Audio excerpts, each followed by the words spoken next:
Welcome to the NBA Coast to Coast podcast brought to you by thelines.com. Coming to you from the West Coast, Josh Lander, joined by my guy, Nate Weitzer, on the East Coast. And it is Tuesday night in the NBA. We've got a 7-game slate to talk about with you guys. In this video, we're taking a look at Utah playing host to the Cavaliers, the return of Donnie Mitchell. Also got another game video up for you and our player props, so make sure to like and subscribe to that page. Also want you to head to thelines.com. You can check out all of our great written content up there and use that odds finder tool that we have so you can make sure you're getting the best juice back on all these sports books offering you guys NBA bets this season. Nate, let's go ahead and get into this little slate here and then talk Yaz and Cavs. Yeah, Pistons are plus 12 at Philly. Joel Embiid has a chance to return for that one, but they just whooped the Pistons without him. So we'll see. The Heat, Thunder, right now I don't even see a line because, once again, Miami's entire team is listed as questionable. Keep an eye on the injury report there. Hornets plus 8 at the Raptors. This game we're talking about, Cleveland is minus 3 at Utah. The total's been pretty set at 227. Surprised we haven't seen much movement. The Suns are plus 12 at Golden State. Another star, potentially Steph Curry could play.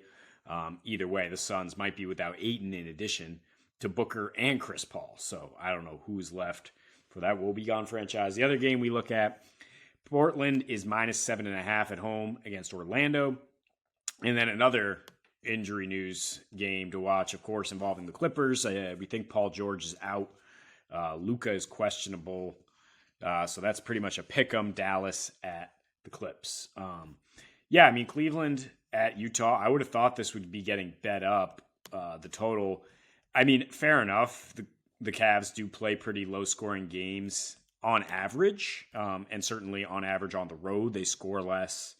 Their defense is still pretty good. They can't really throw water in the ocean from three. I mean, that's the thing, though. They struggle to shoot from three. They have bad spacing with Mobley, and when they play Okoro or Lamar Stevens at the three, they have really bad spacing. But this matchup is just fine for that. If you don't hit threes against Utah, you can go inside. This is a team that gives up the second most paint points at home, second highest percentage of points on twos, the most free throw attempts at home. And Cleveland's kind of picked it up on the road offensively, scoring 111 with a 119 rating and getting 21 free throws in their last 6 road games here. And of course, now they have Donnie Mitchell in his revenge spot, and they have Darius Garland. And when they have both those guys, they're scoring 116, including a 122 outing against Utah. And that game was a game the Jazz didn't come along because of their own road struggles. And we've covered that extensively every time we seemingly talk about the Jazz. It's a huge discrepancy. They score 121 at home versus 115 on the road. They play 3 possessions faster, and they hit a ton more threes, which likewise, if you want to score inside on Utah, you want to score from the perimeter against Cleveland. You don't want to be attacking the rim as much. So the key here, I think, is that Cleveland, third game of a 5-game road trip. And we know about their struggles. In November, they went on a 5-game road trip after looking like world beaters. And I think they lost every single one of those games. But what happened after a while on the road is the defense just started to fall out. And exactly the third game, they go over against the Clippers, total of 236. Next game at Sacramento, total of 247. So it gets a little bit more freewheeling, it seems, as they start to wear down. And in general, I mean, because Donnie's been so hot, because Garland's been hot when he's in there, they've gone over in 8 of their last 11, and 2 of those 3 unders are against the Suns, who, as I just mentioned, have nobody out there right now and have been scoring like 83 on the regular. So, I mean, the Jazz are a team that can play some crazy shootouts. We're becoming used to seeing their home totals at like 242 at this point. Really, no matter who they're playing. I mean, they're averaging 241 right now in their last 8 games while losing 7 of those games. And they tend to go over after a loss. They go over with a little rest advantage. This is a big spot for them with Donnie coming back, and they have 2 more days off before a home back-to-back. So I think, this time Utah comes along for the ride. They only scored 99 in Cleveland. And I think both teams are in the 110s here, and hopefully that gets us over 227. Yeah, which Cavs team are we getting? We know which Jazz team we're getting, especially because they're at home. It's a team that's going to score a lot of points. They will miss Kelly Olynyk tonight, and they have obviously been missing Colin Sexton on the defensive end as well. But yeah, I think maybe Danny Ainge is a little bit happy that they're missing certain guys at times. I don't think he was thrilled with a 10-3 start when they're trying. I think they all thought they were going to be a little bit worse, and they've definitely regressed because they started 10-3. I think there's something like 10-20 since that time frame. So they're definitely coming back to who we thought they were to a degree. But I think what's interesting is, even though, first of all, they're still scoring 115 points a game on the road. So like the Jazz are a team that play a very specific type of way with Lauri Markkanen, who I finally heard the absolute best nickname for, the finisher with two N's. High quality nickname for him. I can't believe it's the first time I heard it was yesterday. But at any rate, the way that they play through him, and then obviously everyone else is sort of allowed to chuck to a degree, right? Like Jordan Clarkson, definitely allowed to chuck. We'll talk about him more. Mike Conley, definitely taking a step back in his scoring role, but it's still nice to have a point guard, like a veteran adult point guard out there for them, as he's really the only one at this point. You saw Joe Ingles playing really well for Milwaukee last night as our pseudo point guard. They definitely miss him in that regard. So that's where Mike Conley steps in.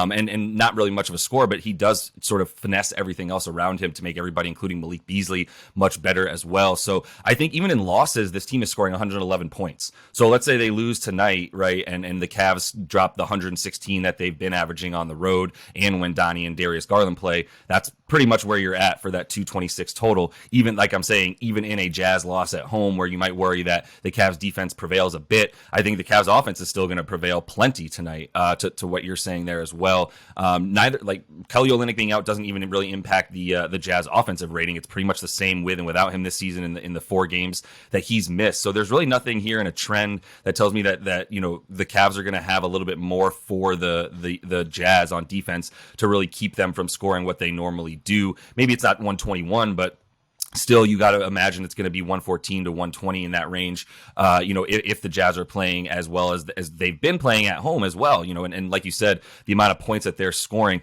The Cavs on the road, you worry about their offense a little bit. Even obviously that Suns game was a slobber knocker, if you will, and like nobody could probably name half the Suns roster that started that game.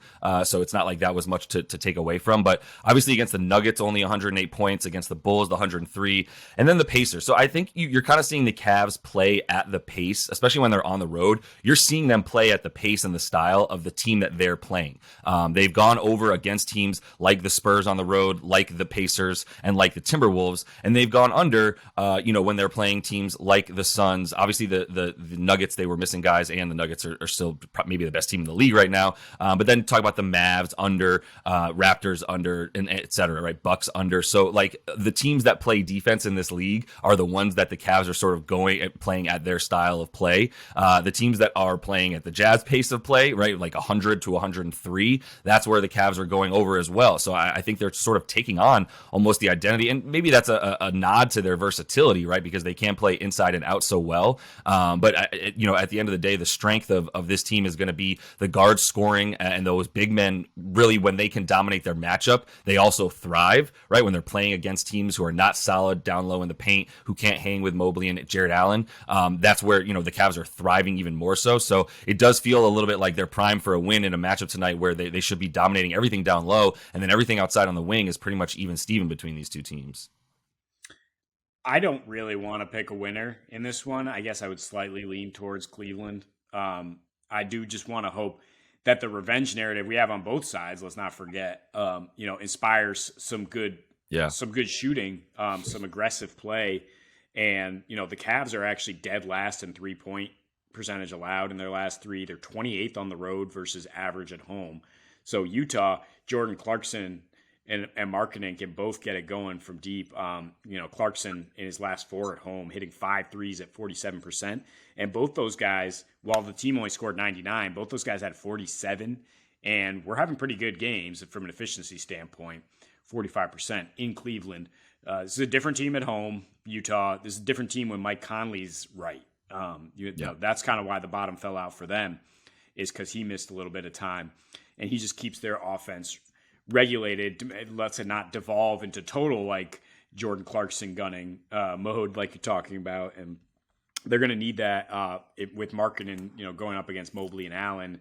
He might not be quite as productive, but we haven't really seen him struggle against anybody. And the Cavs offense is exactly like you said. Yeah, I mean, when they face like a Milwaukee, a Toronto, it's going to be in the 107 range or lower. But I looked through that game log with Donovan Mitchell and Garland, and they're much closer to 120 against any team that isn't, elite defensively. Obviously, we know what Donnie can do with the 71-point game. And he basically rested, kind of looking ahead to this one, played one against Phoenix, but he's coming into this one. He does not want to have a dud in his first trip back to Utah. And as he goes, often the Cavs offense goes.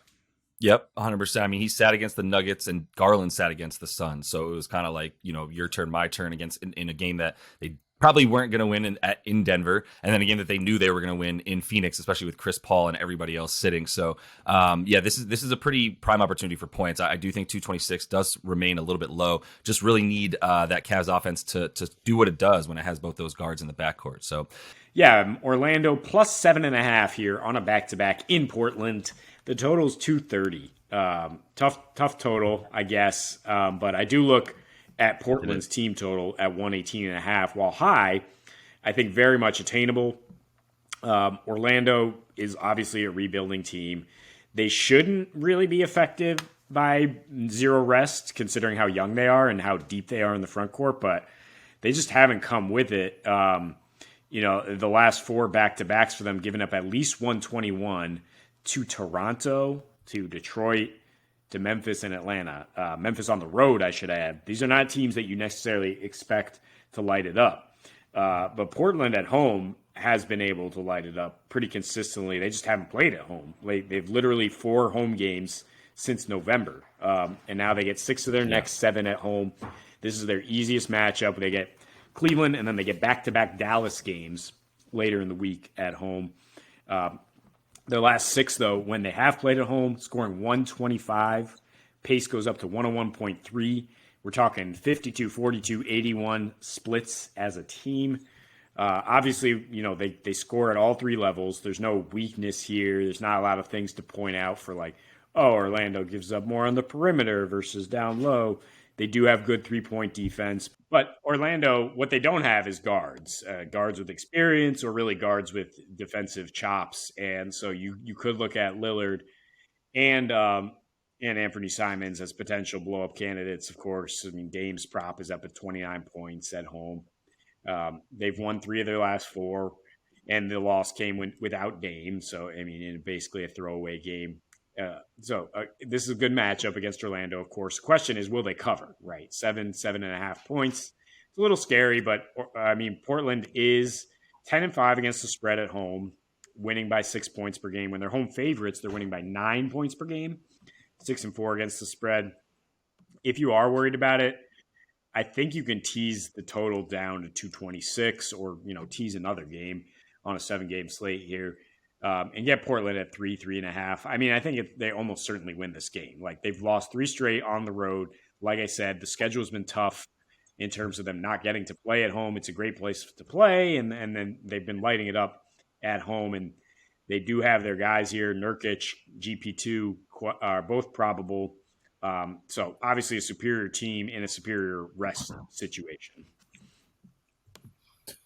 Yeah, and there's some sort of distorted numbers for Orlando, I would say, in terms of their against the spread stuff, their trend stuff. It's they're basically around 500 in terms of covering the spread in sort of the exact same situation as this one, where they're on the road, they're at a rest disadvantage, they're the underdog, blah blah blah, but they're losing all their average margin of defeat is 7-8 points in all of these situations. They're losing by a lot, and they are susceptible to getting blown out. Even if they do make a brief comeback like they did against the Grizzlies, they still lose by 8 points in that game. And that's sort of been a bit of a trend on the road for them, despite that one. The thing that I think stands out for everybody with them on the road is that win against the Dubs. That was, I think, probably the surprising game of that weekend, where they won by 14 in Golden State, holding the Dubs to 101 points and really held Jordan Poole in check, etc.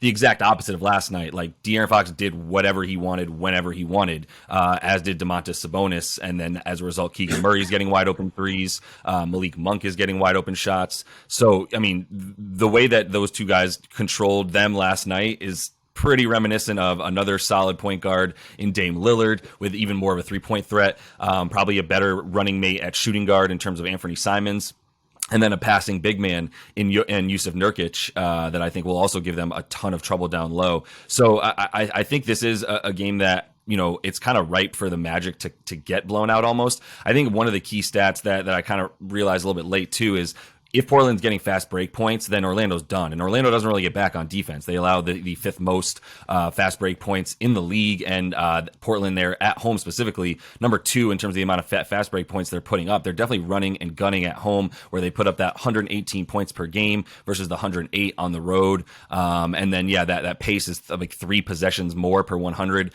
at home than on the road, which is huge. And the reason that, you know, everything is just up and inflated for them on offense at home. They're also shooting 61% true shooting percentage is good for top 5 at home versus the 57 true shooting that they're shooting on the road from all over. And obviously that takes into account where you're shooting from, et cetera.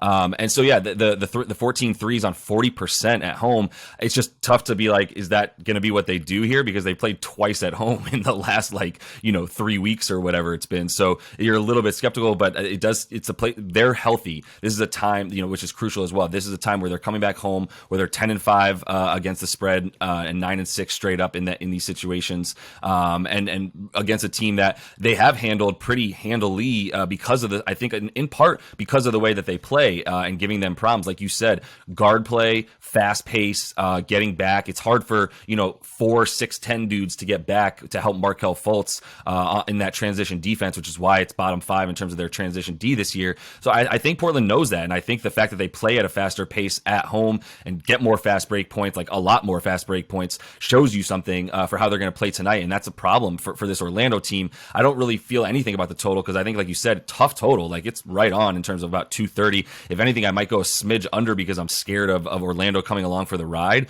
But if you think that those fast break points are coming in droves for Portland, they're scoring close to 120, in which case I still feel like it's going to be somewhat of a blowout because I'm worried about Orlando's ability to come along with them. And I'm not really afraid of the 7 points. I still think that's my favorite bet of this game. Yeah, I mean, you're right on with the 6'10 guys getting back and also them making rotations in the half court. And that's why we saw Sacramento last night, 39 assists, 23 threes at 50%, just completely carving them up. I mean, once there's more film on these guys, I mean, it's been a while now, but it's just a good coach with a balanced offense can easily carve up this team. And don't forget Chauncey Billups, played in the aughts and 90s when there were a lot of big lineups out there, and he knows exactly how to call out a slow-footed big and get his guys good shots. So, I mean, yeah, Portland's offense we do expect to go off here. That's why we're looking at the team total. And if you think they're going to score 120, you're probably, I think, maybe leaning towards the over. But yeah, like we could see Orlando just call it early here, like they did in their last game. The one thing to look at is, though, that Portland does give up the 5th most paint points at home. So Paolo, Franz Wagner, and company should still be getting enough points, I think, to get over. But I think we both just like Portland to get back on track here as they come back home. Yeah, that is what I like, and I like that them to continue to play out. Like, I guess my game theory that I'm telling you here is, the fact that I expect them to score, you might think over. But with Orlando, I'm worried about their offense coming along big time, like to the tune of 106 points per game on the road this season, right? With just 10 made threes at 33%, something that they have needed as of late in terms of the amount of points they're scoring off three. They are getting to the free throw line about the 11th most, but Portland at home only allowing 22 free throw attempts a game, which is good for like top 12 in the league or so. And yeah, road 8 and 9 to the over for them. Games averaging about 218 for Orlando because of that 106 that they're scoring. So even if Dame and company put up that 118, 120 that we think they can, I don't think that Orlando can get to 110 tonight. We'll see. Maybe they're going to pull something out that is a bit surprising, as there's been a few of those sort of random moments that they kind of go off and you're surprised. You see Paolo score 30 and Franz score 24, and that's the case there. But with Jeremy Grant there as well, a solid defender, that is a huge reason reason why, Portland is defending the wing so much better this year, not to mention the full season of having Josh Hart. So I don't think it's a great matchup for Orlando at all, as it hasn't been for a while. And Dame and company can handle business pretty easily. So 7 points for me is my favorite bet in this one. Nate, let's go ahead and jump into your first NBA play a prop for tonight. Yeah, going with a guy who's integral to what the Raptors do, and Scotty Barnes. They've been a little bit more balanced lately since Siakam was going off for a while, but he's been cold from the field in his last 8. Scotty averaging 17 points, 8 rebounds, and 5 assists, playing that kind of point center, point small forward role, whatever you want. And that's right in line with what he averages at home this season. At home, like many young players, far more efficient. He's shooting 49% from the field versus 38% on the road. Has a 117 offensive rating at home and a 97 on the road. And he's facing the Hornets tonight, a team that on the road just never even brings the defense. In their last 9 road games, they're playing at a 104 pace, which is just money for all your peripheral stats. I think you can take Barnes any way you slice it here. 16 points, sure. 23.5 points rebounds I like a lot here. I mean, this Hornets team that gives up the second most rebounds, 4th most assists, and 3rd most points. So across the board. And then you're not getting great odds, but 11.5 rebounds assists is probably the most likely here, since Scotty, like you're saying, is about a 13 rebound and assist guy. The Hornets do give up the most defensive rebounds per game because they are bad shooting, in addition to playing at a ridiculous pace. Scotty's defensive rebounding rate is up. And last year, as a rookie, he averaged 21.5 points per game against Charlotte in 2 matchups. So he can clearly get it done down low against this team, and he will also fill up the other stat line. Yeah, I love the rebounds for sure. A ton with in this game. I think there's going to be plenty of them. As you mentioned, Charlotte's insane pace and putrid offense this season. A lot of chuckers, a lot of guys allowing you to get some defensive boards for sure. So I'm going to move on to my guy, Jordan Clarkson. I say my guy because we went to the same school, MIZ. Go Mizzou. 24.5 points and assists for Jay Clark tonight. Minus 113 on FanDuel. You can get him to get over 20.5 points. So the 21 points is minus 105 actually. I like throwing the assist in there too. Kelly Olynyk's not playing tonight. No Colin Sexton continues to be out. So I think, there's something to be said for adding those. In his last 7, he's got 21 a game, but the 4.5 assists as well is what I'm really looking at. A bit more of a facilitator. Definitely getting the minutes too, which is always a thing with him. If he's just staying in the game, then he's going to continue to get those assists, I think, a bit more. Without Kelly O this season, he's actually up in numbers, 23 a game and 5 assists in those games as well. Mike Conley played in all 5 of those or 4 of those games rather that Kelly Olynyk missed this season. So it's not like Jordan Clarkson's assists are affected by Conley being in the game necessarily, especially when he takes over that second unit for a while. And versus the Cavs, since leaving the team, he does have 3 games where he had a few duds, but he only played 20 minutes or less in those games when he was a member of the Jazz. 13 points and 5 assists in those games, but in the last 2 actually that he played against them, where he's been getting all the minutes for Utah, 2 games with 30 more minutes. He's gotten 22.5 points and the 3 assists right there, which also gets you over the 25. So, he's been insane at home lately, about 5 threes made on 10 attempts at about 47% clip in his last 4 home games specifically. So, this is a team obviously that we talk about scoring so many more points at home. He should be right on track with that, with the way that he's been shooting the ball from deep as well. So I like the points and assists just as much as anything tonight. Yeah, and if you like the over, like we say in the game video, 227, we're going to need Clarkson to go over 20 points. I'm surprised you threw the assists in there since you like to talk about how much he chucks, but he is getting those numbers right now. And yeah, I mean, he did have a good game in Cleveland, as did Lauri Markkanen. It's just that the rest of the team didn't produce, but I think at home they should be much more well-rounded in this matchup. And well, I should have said you're right, because I didn't know quite this. I hadn't seen the stat yet that you brought up, which was 4.8 threes made in his last 4 home games, which leads me to go 2.5 threes made is his prop on DK at plus 110. That seems like maybe where we should have even started a bit more with the points and the threes made in this one. Oh yeah, love that plus odds there. Yeah, you can't really score inside on Cleveland that much, exactly. But they're dead last almost in 3-point percentage allowed on the road. This third one is not for the faint of heart, but if you want a little bit of plus juice here, DK is offering plus 105 for SGA to go under 29.5 points. I, once again, would tack on 10 peripherals and for a safety bet here and go under 39.5 PRA because he's not producing a ton of peripheral stats, especially on the road. His last 5, he's getting just 7 rebounds and assists combined, basically. He's getting 30 points per game, but has gone under 28 in 3 of his last 5 roadies here, as the Thunder kind of scale back his usage. Is down from basically 35 to 33% recently. Still insane, but look, Miami at home, even though they're listing everybody as questionable, I think Jimmy Butler's going to be out there. I think that Spoelstra has a great team scheme in place for basically a one-man wrecking crew. It's like, who's going to beat us other than SGA? And he's never gone over 27 points against Miami. You look at just the 7 when he became the man in OKC, he's averaging 20.5 points, 4 rebounds, 4.5 assists, and a 27% usage rate. Miami, more importantly, has started to play Miami basketball, if you will. 94.5 pace in their last 4, 108 defensive rating, allowing the 5th fewest points to both point guards and shooting guards in their last 15 days here.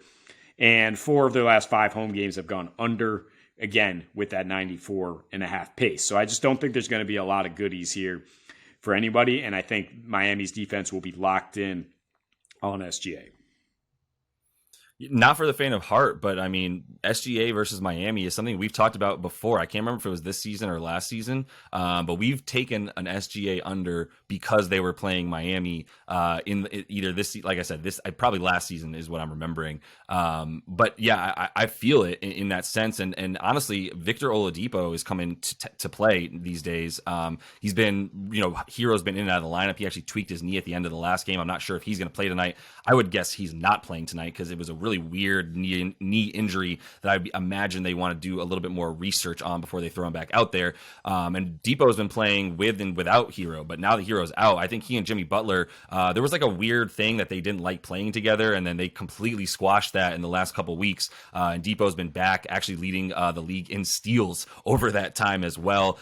So yeah, two guys definitely capable of locking up SGA as much as anybody else can be so far this year. So 30 points remains high for anybody, maybe not him, but it remains high enough to feel good about an under if you're getting plus odds there for sure. The value's great there.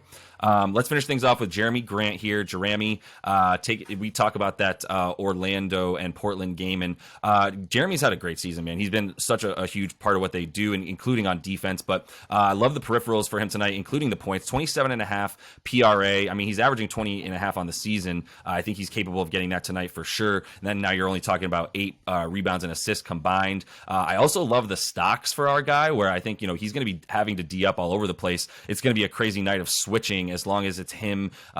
Between he and Josh Hart, there's going to be a ton of switching going on all over the floor tonight, and maybe even with Nurk as well, since there's just so many 6'10" dudes on the floor for Orlando. So the steals and blocks 1.5 there. If you get more than that, it's minus 110 on DraftKings. I like that as well. At home on the season, we're talking about 21 points a game, about 4.5 rebounds and 2.5 assists. So definitely getting you over the 28 PRA there. And then even more so in his last 7, about 27 a game there, 5 boards, 2.5 assists.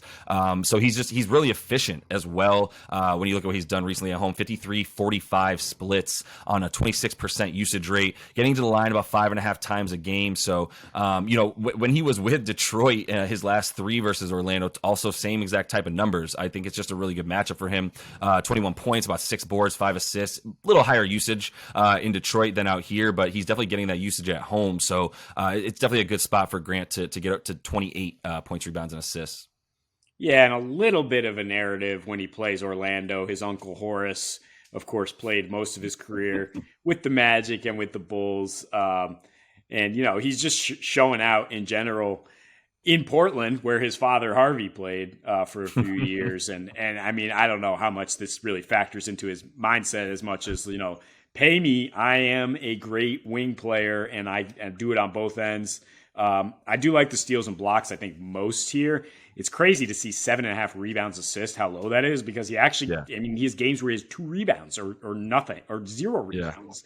As Nurkic just gobbles everything up. But I think he'll be tasked with making a few steals and blocks here against the young Orlando team. Yeah, and I'm not sure how relevant the Harvey Grant stuff was, as much as you just wanted to flex the knowledge that you knew that Harvey Grant was his dad, which is a seriously cool bit of info if you're a huge nerd like we are. At any rate, that is all the time we have for you today. Make sure to like and subscribe to that page. Continue to follow along with us. Got those game videos up for you today as well. Until we see you next, happy betting.